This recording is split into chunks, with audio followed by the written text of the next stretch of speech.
brought you by Silver Pumps and Motors.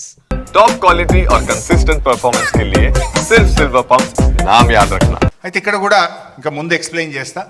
అయితే మన తెలంగాణ రాష్ట్రంలో మనకున్న ఒకే ఒక్క పెద్ద రిజర్వాయరు ఎస్ఆర్ఎస్పి. యాక్చువల్గా ఎస్ఆర్ఎస్పి తప్ప మనకు మేజర్గా స్టోరేజ్ కెపాసిటీ లేదు. ఉమ్మడి ఆంధ్రప్రదేశ్లో తెలంగాణలో కట్టిన కల్వకుర్తి కానీ, నెట్టంపాడు కానీ, భీమా కానీ, కోయిల్ సాగర్ కానీ ఏ ప్రాజెక్టులు కూడా రిజర్వాయర్లు కట్టలేదు.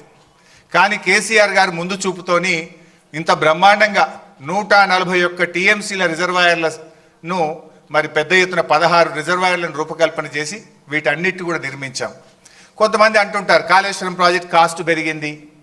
అంతకుముందు వాళ్ళు పెట్టిన ప్రాణహిత చేవెళ్లలో 141 కాదు, కేవలం 11 టీఎంసీల సామర్థ్యం మాత్రమే ఉండేది.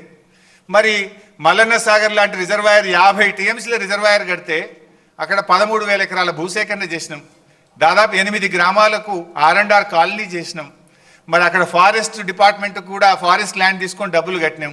50 టీఎంసీల రిజర్వాయర్ కట్టాలంటే డబ్బులు అవసరమైతే ప్రాజెక్ట్ కాస్ట్ పెరుగుతుందా పెరగదా?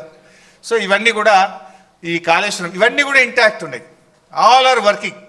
మేడిగడ్డ ఈ నుంచి మొదలుకుంటే ఈ మల్లన్న సాగర్, కొండపోచమ్మ సాగర్, రంగనాయక సాగర్, అనంతగిరి, మలకపేట, మేడారం, అదేవిధంగా గంధమల్లాక్ ఇవన్నీ కూడా ఇంటాక్ట్గా ఈరోజు రిజర్వాయర్లు వాడకంలో ఉన్నాయి. ఇవన్నీ కూడా నెక్స్ట్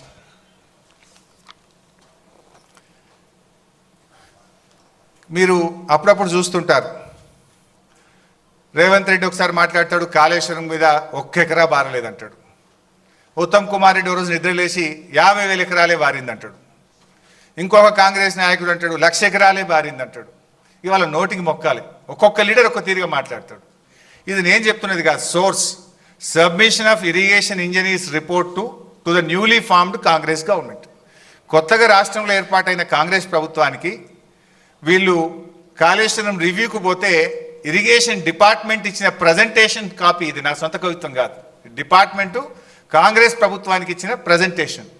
కాళేశ్వరం ద్వారా అప్పటికి 98,570 ఎకరాలు ఆయకట్టని, ఇది డైరెక్ట్ కాలువల ద్వారా. అదేవిధంగా కాలువల ద్వారా నింపిన 456 చెరువులను నింపడం ద్వారా 40,000 ఎకరాల ఆయకట్టు. ఎస్ఆర్ఎస్పి స్టేజ్ 1, స్టేజ్ 2 నిజాం సాగర్కు 1,67,000 ఎకరాల కొత్త ఆయకట్టు. మొత్తం 3,04,766 ఎకరాల కొత్త ఆయకట్టుకి ఇచ్చాం. అదేవిధంగా స్థిరీకరణ 17,08,230 ఎకరాలు స్థిరీకరణ జరిగింది. అదేవిధంగా కూడవెల్లి, హల్దీ వాగుల ద్వారా ఇందాక కేటీఆర్ గారు చెప్పినట్టు ఆ 2 వాగుల మీద 66 చెక్ డ్యాములు నింపితే 20,576 ఎకరాలకు సాగునీరు అందింది. మొత్తంగా కాళేశ్వరం ప్రాజెక్టు ద్వారా 20,33,572 ఎకరాలకు సాగునీరు అందింది. ఇది వాస్తవం. కానీ ఏం మాట్లాడతారు? 1 ఎకరా బారలేదని ఒకడంటాడు, 50,000 ఎకరాలు బారిందని ఒకడంటాడు, 1,00,000 ఎకరాలు బారిందని ఒకడంటాడు. వాస్తవానికి 20,33,572 ఎకరాలకు అప్పటికే సాగునీరు అందించాం. ఒక సంవత్సరం బాగా సివియర్ డ్రాట్ వస్తే ఎస్ఆర్ఎస్పికి కూడా రివర్స్ పంపింగ్ చేసినాం. మిడ్ మానేర్ నుంచి ఎల్ఎండికి నీళ్లు తెచ్చి ఎల్ఎండి ద్వారా ఎస్ఆర్ఎస్పి స్టేజ్ 1కు, స్టేజ్ 2లో తుంగతుర్తి, సూర్యాపేట, కోదాడ దాకా కూడా కాళేశ్వరం నీళ్లు పంపించి పంటలు కాపాడింది కేసీఆర్ గారి ప్రభుత్వం. సో ఇది అంతా కూడా ఇది వాస్తవమైన రిపోర్ట్. ఇది ఇరిగేషన్ డిపార్ట్మెంట్ ఇస్తున్న రిపోర్ట్.